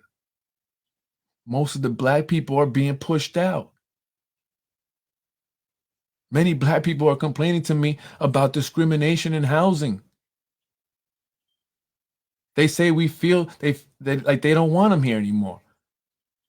They're saying the Dominicans, is what they say. This is what people are telling me. I'm saying it just like they're saying. The Dominicans are getting the apartments, but they don't want us Blacks here anymore. They make us believe like they're going to give us the apartment. We fill out the application. We pay the application fee, only to be told that we're not going to get it. And they're charging us $50 per adult. And they're using a certain realty company to do this with. What's the realty company that has the contract with Macy? Plain people. So are you really for your people? You grew up in Northwest Yonkers. That's being developed now by movie studios and big towers that are going up. People on Woodworth don't want that there. Where are the elected officials? Where is Shanae Williams? How about Lakeisha Collins Bellamy? That's your area. Where are they? They don't represent you anymore. They represent the developers. It's so hard to keep fighting when they weaponize the laws. Yeah, but we have to unite. We have to, it's about the people coming out. Like, you have to be more vocal. You have to come out. People have to stop being scared. More people who work for the city, who have issues, who've seen things, have to report it, have to speak out about it. If you don't want to do it publicly, you can do it anonymously. politicwithfred@gmail.com. Right? We have to, make people aware of stuff. So I just wanted to go over that. I wanted to talk about Israel and stuff a little bit, but I'll talk about that another time. Just do your research, folks, on what's happening in Israel. That's a little bit concerning because we have a large Muslim population here. We have a lot of Palestinians that had recently come into the city of Yonkers. And, I spoke to, several of, Arabic business owners, and, they're supporting Palestine, which is okay, right? Just because you support Palestine doesn't mean you support terrorism, right? That's what they like you to believe. It's crazy with Israel and stuff. If you criticize Israel, then you are anti-Semitic. But if you support Palestine, then you support terrorism.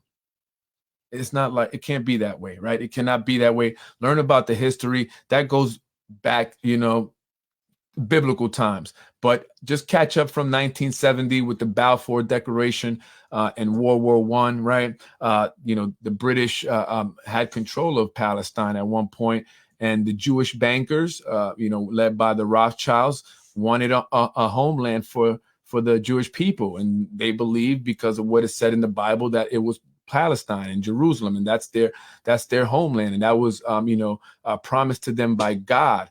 And so British agreed to it, and they drew up the Balfour Declaration, which was it was written to Lord Rothschild at the time, and but they didn't get Palestine after World War I like they were promised by the British, right? And that upset them. And then came World War II. And the British were actually losing World War II. The Nazis were set to win. This was before the Americans entered the war. And so the British, going back to their, deal with the Jewish bankers, said, hey, if you can get the Americans to enter World War II and help us out, we'll give you Palestine. Well, you can have Palestine. And so that's what they did. Now, remember, the bankers back then would fund the wars. Then they still do. They funded both sides of the wars. So, British were indebted to the bankers, right? So they kind of controlled the British. They, and they also controlled the United States at the time, with the Federal Reserve Act and all that having come, in 1913, I believe it was. And then, so they were in control now of the money printing supply, stuff like that. So they were in control of a lot of elected officials. So they could get America into the war. And that's what they did. They allowed Pearl Harbor to happen, right? We knew about it. We knew about the attacks, but they knew that if the Japanese were able to attack Pearl Harbor and do some destruction and damage and kill American soldiers, that the American people would be upset and we want to go to war. And that Congress would then approve us going to war and would declare war. And that's exactly what happened. So they let Pearl Harbor happen so the people could get upset. They got us into the war. The British and the Allied troops beat the Nazis eventually, and Palestine was given to the Jewish people. And then not only were they, calling them to come now to Palestine, but they were also giving a lot of the Jewish, people who were going there money and pieces of land and stuff. And it started out as a small settlement, but now you see that it's almost the entire land. It's almost all of it now, right? It was once Palestine, now it's Israel. And then, when Trump was president, he actually officially recognized Jerusalem as the capital of Israel. And if you follow the Bible, and if you believe in that stuff, and it looks like it's coming to fruition, it's very true. That's one of the trumpets. That's one of the signals that the end times is near. It would be that Jerusalem would become the capital of Israel again. But, many years ago, decades ago, there was no Israel. So people are like, oh, what are you talking about? It's not there anymore. Now it's there. Now it's officially, recognized as the capital of Jerusalem. And so we're in the end times, we're toward the end. And now we see the conflict happening there. But, we have to, just understand both sides. There are innocent people getting killed on both sides, Jewish and Palestinians, right? And this conflict is very complex, and we can't just blame the Palestinians, the Arabic community, or Muslims. We can't just blame the Jewish people, right? We have to be able to separate, the Hamas terrorists and the Zionist, way of thinking, that has taken over Israel, right? The politicians are Zionists, and they're not about the Jewish religion so much as they're more about political control and political power and stuff. And really conquering all the lands around Israel. That's really their goal, right? Their goal is to conquer, because this is what's in the Bible. It says that all that land, so they want to conquer that. So fast forward from, Pearl Harbor to September 11th, right? 9/11. Was it September 11th? September 9th? I forget. September 9/11, sorry, right? 2001, you see the tower, the bombing, the terrorist act in the Twin Towers, the planes crashing into the Twin Towers, right? And what did that do? That got America all riled up, Americans all riled up, and Congress ready to, pass legislation to go to war. We going to war, right? And we went into the Middle East and we started bombing things up over there as a result, right? So that was another false flag attack. They knew, they had information that the towers were going to be targeted, right? And if you do your deep research, you'll see that, Israel had knowledge of those attacks. And there's evidence even that Israeli intelligence, Mossad, even helped facilitate those attacks. They had agents underground that day filming the attacks. How did they know they were going to happen? These agents were in America for a year or so before the attacks, and they had set up a company called Urban Moving Systems, Inc. The company's logo on their trucks was the Twin Towers with a plane near it. But before 9/11, you would just think it's a plane flying by the, Twin Towers, just a mural. But after 9/11, you started to look at it differently. Now it appeared to be planes flying into the Twin Towers. What happened to this company? Well, right after 9/11, the owner closed up shop and took off to Israel. 3 of the employees were caught in the van on 9/11 crossing the George Washington Bridge after videotaping the incident. The reason they got caught is because a woman saw them dancing on top of this truck as the buildings were collapsing. So remember when Donald Trump talked about the dancing Muslims, the Muslims who were dancing during 9/11? It wasn't Muslims, it was dancing Israelis. 3 Mossad agents. They were held by the FBI after being arrested on the George Washington Bridge in a van that had the logo, the Twin Towers with the plane, and the van also tested positive for bomb-making material. They stayed in FBI custody for 2 months before being sent back to Israel. They were Mossad agents. Many people don't know about that, right? Many Americans don't know a lot. They no longer teach us these things. We don't talk about these things. They don't want us to know. They just want you to pay attention to reality TV, the housewives of this city, or some other, non-important event like the Super Bowl or the World Series, or, this music artist and celebrities and stuff, things that do not matter to us. Keep us focused with social media, Facebook, Instagram, and we no longer know our history. We no longer do research. We no longer educate ourselves on things. And that's how they get away with it all.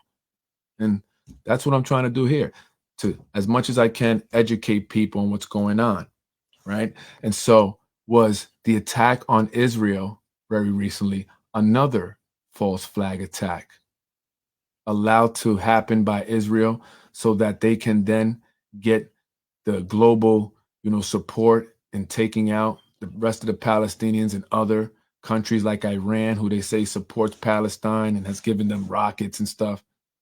I believe it was. I just can't imagine that Israel, with the billions of dollars in military aid that it gets from the United States every year, and the well-trained soldiers that they have and the military that they have, would allow Palestinians on paragliders and tractors to come into Israel and kill 900 Israelis. It just doesn't seem like that's possible. Sure, they would have killed a few, but 900? Have you ever heard of the Iron Dome? It's this defense system that the American taxpayer paid for that blocks rockets that are shot into Jerusalem. They're very well protected. Their borders are very well protected. So I can't imagine how they got into Israel to kill 900 unless it was allowed to happen. And unfortunately, our governments do this. It's collateral damage. America is guilty of it as well. After 9/11 and when we went into, Iraq and then Afghanistan, how many innocent men, women, and children were killed by President Barack Obama's drone strikes? The man that promised to take us out of Afghanistan actually killed more people in Afghanistan. So that's what the reality is, folks. That's what it's all about. These folks have been fighting for a long time, but we have to understand all of it. I think every time Columbus Day comes up and people talk about Indigenous Day and stuff like that because of what Columbus did to the Native Americans, which there's a lot of evidence, strong evidence that supports that there were people here before even the Native Americans. But when people talk about that, I say, well, what about Palestine? What about, what happened there? And this was in recent times. I mean, this was, shown on TV. I've have videos and I want to share them of Israeli bulldozers, as they expanded out into Palestinian settlements, knocking down homes while the people were still in it. People are running out with their kids and whatever luggage, or personal belonging they can take with them as the bulldozers were coming in through the back, pushing them out. So there's this hate and animosity that many of the Palestinians have grown up with because of that. The stories that their grandparents and parents have told them, things like this happening, right? And so, of course, they're going to have this hatred, and of course, they're going to, want to fight them because they once that was once their land, right? That was belonged to them. And little by little, you can go online now and check out the differences in the maps. Look it up, Palestine before the 40s, right? Before the 40s and 50s and 60s. Look at it during the 40s, 50s, and 60s, and look at it now, right? So you can't be mad at Columbus and not be mad at Israel. It's the same thing. They pushed these people off their land. So that's why people need to be educated more. You get people, Indigenous Day, Columbus was horrible. Okay, we didn't see that though, right? We weren't there. There's no pictures of that, right? Maybe it happened. Maybe it didn't. Maybe it didn't. Because nowadays you can't trust everything that's was in the history books. It's just a fact, right? So, but we got to see what Israel did to the Palestinians, right? And I'm not saying it's okay to kill innocent people. I'm not justifying what terrorists are doing. What I'm saying is that understand, their side as well, because I see a lot of people supporting Israel, Harvard, I should say, big companies have said to Harvard graduates that if any of them are supporting Palestine, that they're not going to be hired. I believe Twitter or X said that. Other companies are following suit. Also, Harvard students who supported Palestine, who were at a march or a protest or a rally for the Palestinian people, were doxxed, meaning that they were identified. Somehow they were all identified, and then they paid this truck that has digital signs on it to drive around the Harvard campus showing their pictures because they supported Palestine. So they're saying these people support terrorism. So, it's getting crazy. That's something that you see in China, right? They're telling you, you can't get a job, or we're going to try to embarrass you, right? And defame your character because you support one side versus the other. That's crazy. And you can't, rely on the media, because I'm just saying the media is controlled by, individuals who have dual citizenships with Israel. Most of the mainstream media is controlled by Jewish people. And so they're going to have a bias, right? They're going to automatically bias. It's just a fact. Go look it up, right? Who owns the big networks? Go look it up. Who runs these big networks? Go look it up. Right. So it's like if a Puerto Rican was in charge, right? Of course, Puerto Ricans are the best. We're the greatest. It's not our fault. We do everything right. Right. So, just do your research, folks, before you make any post about it or support any one group over the other.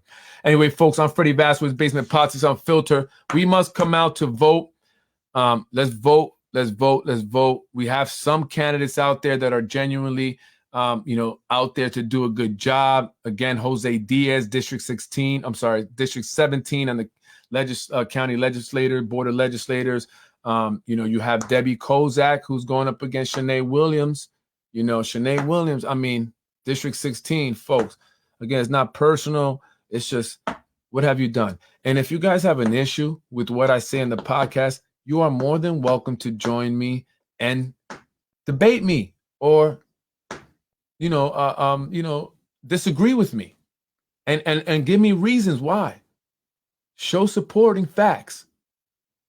Don't just ignore what I say and have your management team with its minions come and attack me, have your supporters try to, attack us. Come on my show. You're more than welcome to. Disagree with me. Prove me wrong. Tell me what you've done. How have you helped this city since you've been in office for all that time? What have you done besides sell out your districts? I'm Freddie Vasquez, Basement Politics Unfiltered. Thank you, folks. And again, please continue to support because they're out there to try and get me bad.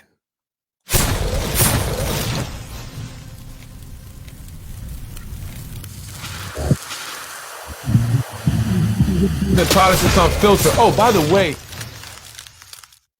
I got some source that told me, and I checked out this post in regards to an individual who was pretending to be an employee for the city of Yonkers Public Schools.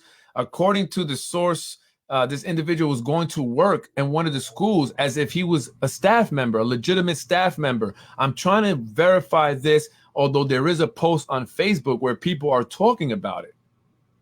Did a man pretend to be a Yonkers Public School employee, and did he gain access to the buildings, and was he going to work every day as an employee, but he wasn't? If so, there's some problems there that need to be checked out, right? This parents, you should be concerned with this. You should be asking questions. I'm Freddie Vasquez. Again, thank you, folks. Please continue to support us. Say prayers for me, say prayers for my wife.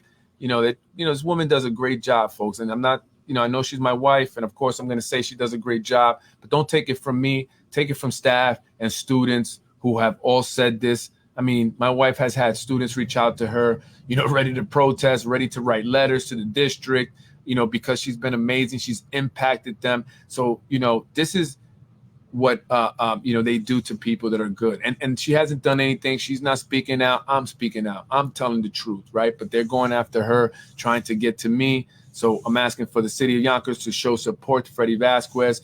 I'm here just to inform you folks, help create change. There's a lot of need here in the city of Yonkers. And I just want to bring you guys the information. I want to bring you the truth. I want to let you know what's what. Let's go out there and make some, good choices when we're voting. Let's turn things around.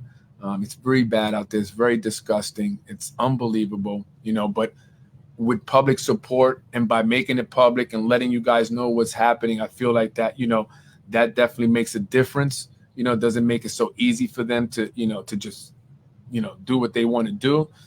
So again, we have to speak out, we have to be united. And if, we have to have support for each other. It's just very bad out here. It's very bad. But I'm not going to stop bringing you the truth, regardless of what they do. I'm going to continue to, support the people, try to help those that have reached out to me, continue to bring you the information that's important that you need to know, right? And that's just what I'll do, and let God, deal with the rest, folks, all right? Because it's just been hard. Listen, I'm a fighter. I go fight, right? But, I got to think of how it affects my wife, her mental health, her emotional health. She doesn't feel like she's safe there. She doesn't feel like, she doesn't feel like, any day it could just be the day and say, look, we found some reason, you were breathing this way. You know what I mean? You were breathing the wrong way, so we're going to fire you. And we got a bunch of teachers that are ready and already have written up, complaints about your breathing. That's how it is. Like it's sad like that. Some of you will do this to people, you're lying, but you're going to write statements that are false. Like, I don't know, maybe because I'm not that type of person, I can't understand that, but that's some foul shit to do. That's some real foul shit. And some of you have done that. Some real foul shit. And I don't even know some of you. I've never even mentioned your names, but you were willing to do that. And you did. You're lying. That's some foul shit. But I believe in karma. I believe in karma. And so, ultimately, you will get what's coming for doing that to people. Right? You don't do that to people. Not good people. And so, I'm asking for the parents of the city of public school students to support, because, if you send your child to the public schools here in Yonkers, you want to make sure that the staff that are there are awesome, that your kids love them, that they're getting something from them, that they're enriching their experience there. And so when you got teachers and you got administrators like that, you want to make sure that our district keeps them, that our district really appreciates them. Otherwise, you get good people, whether they're fired or they just leave the district because they can't deal with the bullshit, and what's left, it's not good. Right? Kids don't want to be there. Kids don't like the teacher. They don't like the class. They're going to skip. They're not going to do as well. You're going to have teachers that grab them by the necks, as one assistant teacher recently did to a kid. It's bad. We want the best for our students. So when we have good staff members in there, we must support them. We must support them and stand by them. And thank you to all the staff members that have said good things. Thank you to the students that have said great things, that are ready to go out there and protest, and they have written letters already. I mean, in 3 years, and some of them only 1 year with the students, to make that kind of an impact, that says a lot. That says a lot. And so someone like that should be cherished by our district. But unfortunately, that's not how it is here. They don't care about your kids. They don't care about their educational experience. They'll hire whoever, criminals, people, just because they're related, their friend, their family. And sometimes, a lot of times, they're unqualified. They don't care. Right? It's all about this friends and family thing. So again, our kids suffer. They lack so much already, and that's what I'm gonna say. So make sure you're out there supporting Freddie Vasquez and his family. His wife, Andrea Vasquez, she's an assistant principal. Just trying to do an amazing job. Ask about her, YMA. How was that talent show? She put that together. She's doing an amazing event soon with her girls in this girls group from My Sister's Keeper. And you can say what you want about My Sister's Keeper. Listen, I don't know anything about that, but what I do know is what my wife is trying to do with those young ladies in this. She's trying to introduce them to our government, to civics, to help them learn and understand what it's all about, right? And how important it is, and how we must be involved. And so she wants to get them involved and engaged in that stuff early. And so she set up a nice, event for them. They're going to eventually go to City Hall and go to the city council chambers, meet with the mayor. And regardless how you feel about these individuals, regardless of what I may say about them, it's about the kids. It's about what they're going to get out of it. And that's all we care about. So if you care about the kids, if you care about the people of the city of Yonkers, right, then act like it. Act like it. Stop trying to destroy the good things here, right? And that's what it's all about. Anyway, I'm not going to go anywhere. So you could continue to do this. I'm not going anywhere. That's not going to stop me. I just want you to know that that's not going to stop me. It's not going to stop me, right? And I got to keep saying that because I don't know when you guys are going to, So you better hope that there's no change. Better hope. You want to get on? What you got to talk about? Unfit LT on deck. Who want to see Anthony DiMaggio? How many people want to see? Let me see, Anthony. Could we get, if I get like 5 likes over here at least, 5 more likes, I'll get Anthony DiMaggio on. Anthony DiMaggio's been wanting to come on. They don't like you, Anthony. They don't want you talking. Anthony DiMaggio is one of these individuals that was fired himself. He was fired because he spoke out. And listen, Anthony, I got to be honest. You don't help yourself, or you didn't help yourself, but that doesn't mean you deserve what you got, right? Anthony, he gives it back. He's kind of like me. Sometimes, we just we have to say something. You know what I mean? And but that doesn't mean he deserved what he got. He was a Yonkers police lieutenant, if you don't know, for 15 years. 15 years, had a great record. I mean, John Mueller had even spoken, highly of him.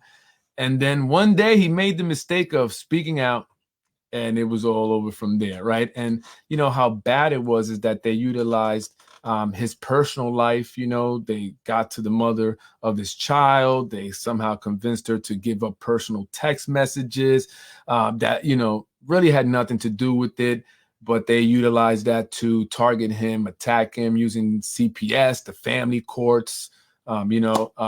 Put him on leave, sent him to an IMA clinic that is simply there to do whatever the city tells them to do. If they need somebody fired, that's what they do, right? They'll make sure that they write a report that will help them fire the person.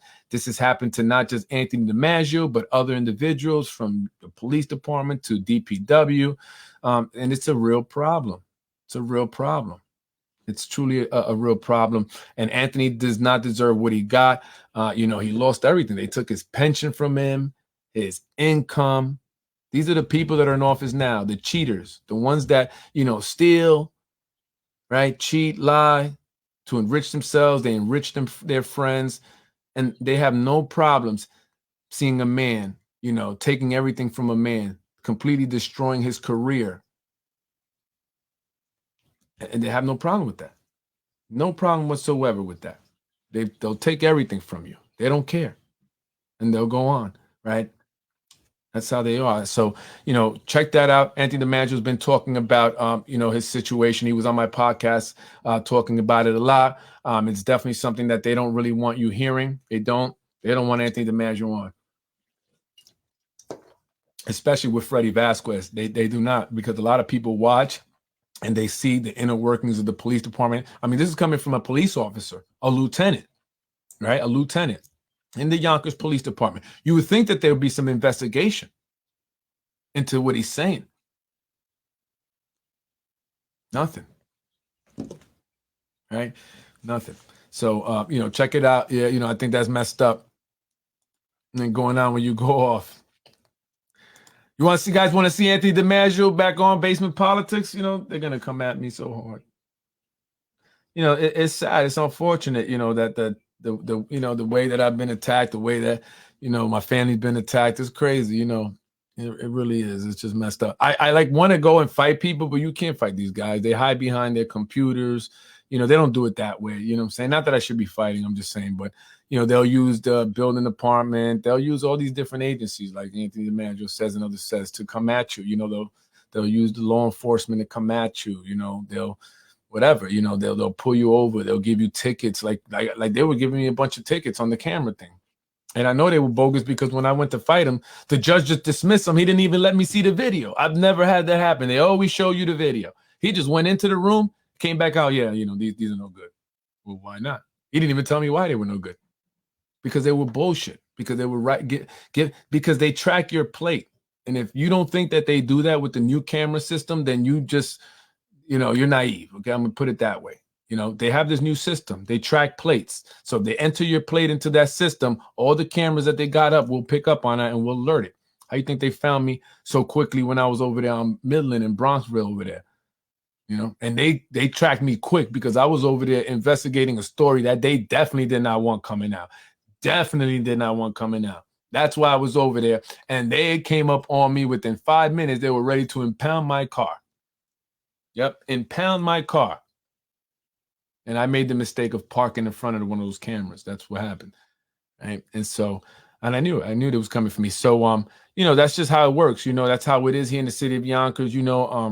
Like they'll use everything. I mean, they use attorneys. They have ways to get your information. They'll lie about you. They'll say things that are not true. They don't care. It doesn't matter. They'll use the Yonkers Voice, the Yonkers Newswire.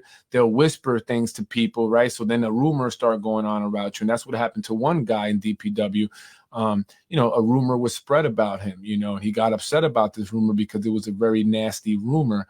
And people were laughing at it and believing it to be true. When this is a married man, I believe, and he went and complained about it. He spoke to higher ups, and they set him up. They sent him over to the IMA clinic, and he ended up going through the same situation as Anthony DiMaggio, and now he's fighting for his pension. They put him on the sick leave, And once that runs out, he has no more money. And this guy has a family to take care of. He has to live. And they don't care. Like that makes me angry. That makes me want to go do something. I don't know about you guys, but that makes me angry that they can just do that to somebody. This has happened to many people. Look at the superintendent that they accused of purchasing porn on the cable service of the school. So they used that to fire him. He ended up suing. He won.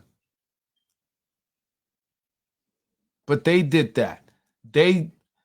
There was not too long, about a week after that, the police department was investigating unauthorized access into the school's computer and cable system and network. That's because somebody did this to set them up. They did this to my wife initially. They hacked into her Yonkers Public School account. This was around the time that they were saying I was into porn. They even said that my wife has sent it to me from her work computer. And then they hack into her computer, her account. And if you don't think nothing nefarious was happening, it was.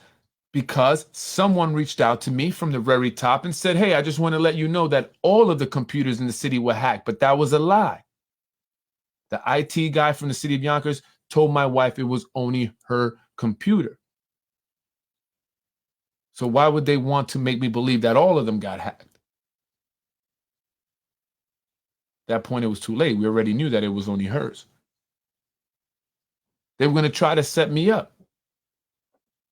They were going to try to set us up. They were going to try to put the stuff that they sent to me via text into my wife's computer and send it to me, so they can justify her firing her. It wasn't about the child porn, that video, initially. They just wanted to say, oh, look, she's sending, things that she's not supposed to be sending. Like, when staff members, they talk about things, she can't talk about things outside of school, it's personal, right? Well, she doesn't tell me anything, right? They were going to say, well, that's what she was doing, so she broke some rules there, we got to fire her. That's what they're going to try to do. 1,000%. This is what they do. This is how far they go. And so when I talked about it, they tried to say I was crazy, so you wouldn't believe me. But too many people have experienced the same thing. So also with the other superintendent, right? They got rid of 2 superintendents with straight lies. Straight lies. And one of them they blamed for the $55 million that, went missing in the school budget. Then they said the guy after him was into porn. But meanwhile, you got staff members that I know have grabbed other staff members' boobs, and all they did was just transfer them to another school. That's sexual assault. He should have been arrested and fired. But he wasn't, because his dad is a terminator. What's a terminator? A terminator is a school administrator, a principal that fires people. If they don't like you, they send you to one of the terminators to give you a hard time and ultimately fire you. They'll find the reason. The terminators are good at doing that. And so that's what one terminator tried to do to my wife. But I got information on that terminator that he didn't want no one to know. And that's what saved us. Ain't that something? I had to threaten this guy, and that's what saved my wife. He completely lied, and we got the evidence showing the lie. So should I file a lawsuit? What do you guys think? Should I file a lawsuit? I think I should. Well, my wife should file a lawsuit, that's for sure. We have the evidence. They're blatantly lying. One evaluation says one thing, and the other evaluation says the complete opposite. 1 minute, the terminator says she was doing great at leading the planning meetings. Then, at the end of the year evaluation, the Terminator lied and says she never attended any of the meetings. Blatant lie. And that's just one of the lies that were on these evaluations. But I told my wife, honey, you got to record these people from day one. And the Terminator made the mistake one day of telling my wife that they were trying to fire her. Basically, he said, look, they're trying to find something on you. It's coming from the top, not the superintendent's office, higher than that.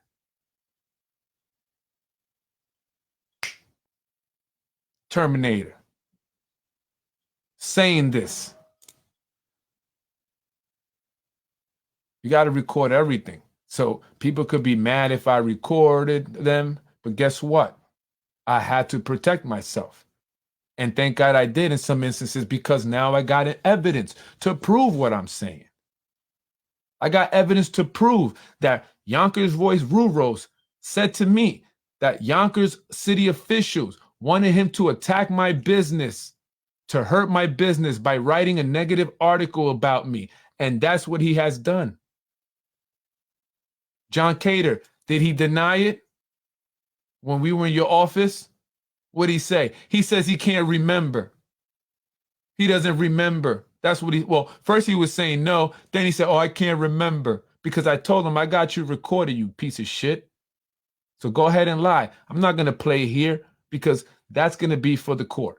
I'm not going to give you an opportunity to try and listen and try to find a way to defend it. You idiot. So why would elected officials want to hurt my business? This was before basement politics.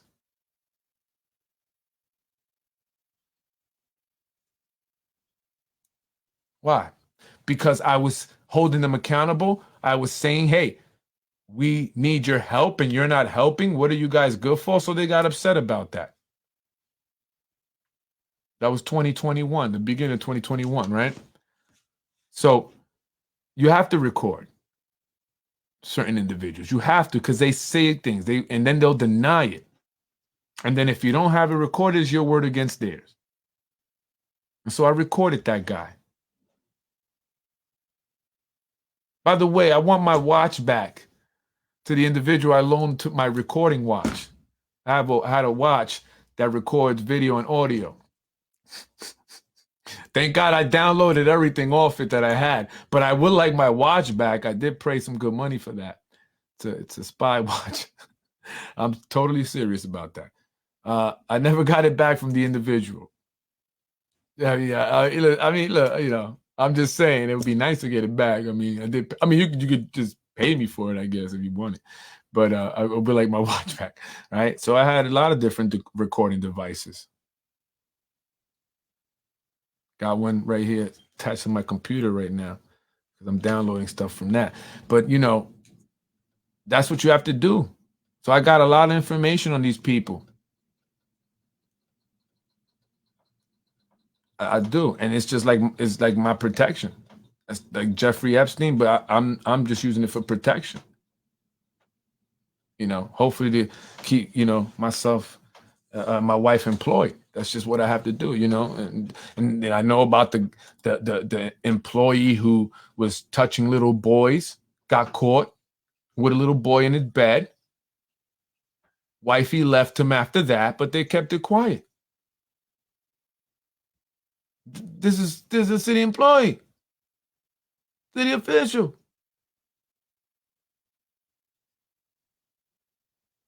Then another individual was offered a job at the Yonkers Public School to not talk about his wife having an affair with a city official. But he didn't want the job, he just took the money. But how do you have a non-disclosure agreement about something like that? I never understood these NDAs. Certain things, you shouldn't be allowed to have a contract on it, right? Like to be quiet about certain things that shouldn't be, it should be illegal to be quiet about that, right? You know, you're selling off jobs to keep affairs quiet. The guy was mad. I don't want the job. Just give me money and he divorced his wife after that. I would too. You hoe. What about the city official that was, you know, getting, you know, sexed up in the back of a restaurant? Right?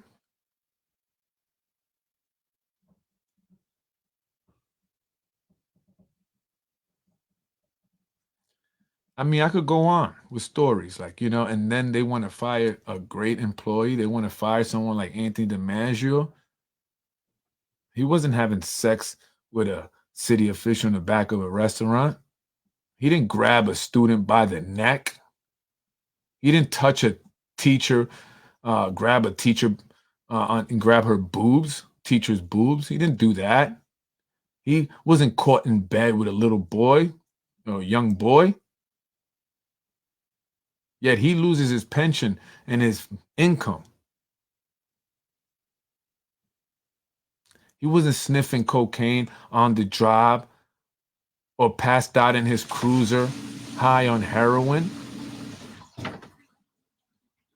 He didn't leave a political event high and drunk and crashed into an elderly man on Central Avenue. He didn't drive drunk and kill a 16-year-old boy. He didn't assault his stepdad with his sister. He didn't beat up a White Plains fireman and stab him. He doesn't sell drugs out of the Yonkers police precincts. He doesn't cheat elections. Doesn't bribe people to be quiet about affairs. He doesn't show up to work drunk. He doesn't steal from the taxpayers. Yet he lost his pension and his income, his job, his career that he loved so much, that he worked so hard for, because he spoke out about these things. Freddie Vasquez and his family being attacked and have been attacked have had their business shut down because I have spoken out about these things. And that's the truth. That's the facts. It's the facts.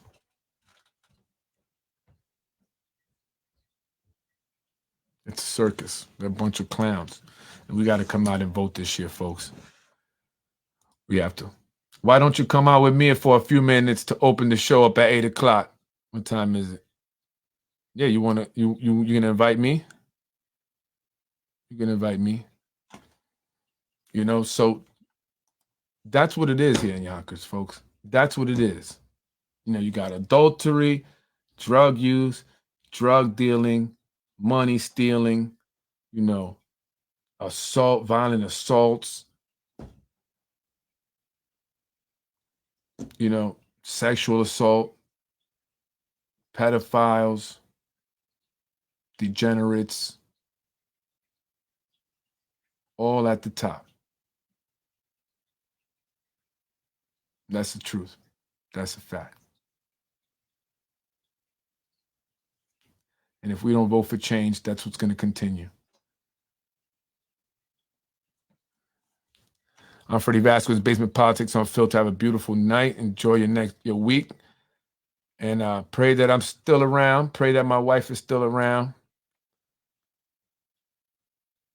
But if, you know, I almost want to just go. You know what I mean? Like, I don't want to go to war, but I just want to go. I don't really care. Like, I just want to. Maybe I'm just crazy.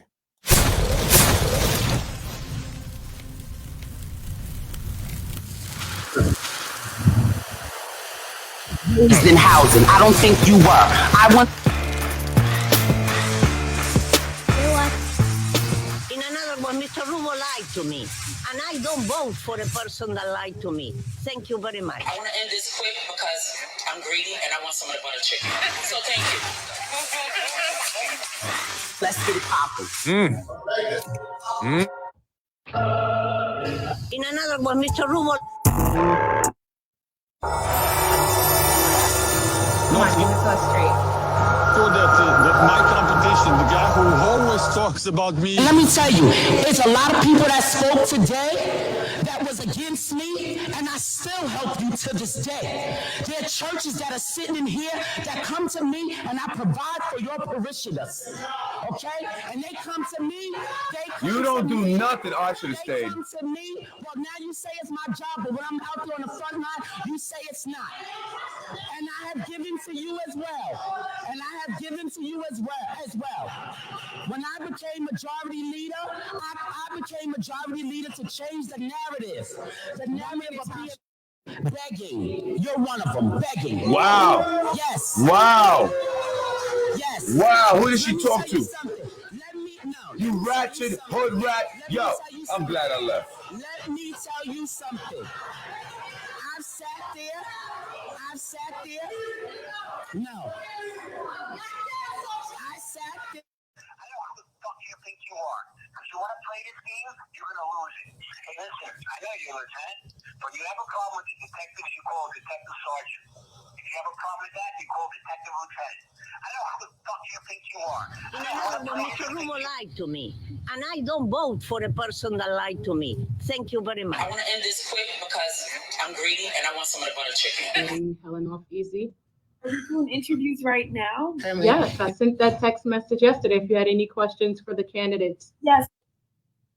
Thank you for watching Basement Politics with my husband, Freddie Vasquez. I am Freddie Vasquez. This is Basement Politics Unfiltered. And I want to run for city council president. It's going to come up in 2025, but I'm going to plan ahead. This time around, I'm going to make a real run for it. Because if the mayor is elected again, Mayor Mike Spano, then we are going to need a strong city council president, someone who's not afraid to go up against the administration, someone who will represent the people and who's not afraid to call them out. I'm Freddie Vasquez. This is Basement Politics Unfiltered. It's time for change. We need strong leaders, and I'm ready to step up to the plate. I'm going to run for city council president, and I'm going to start now.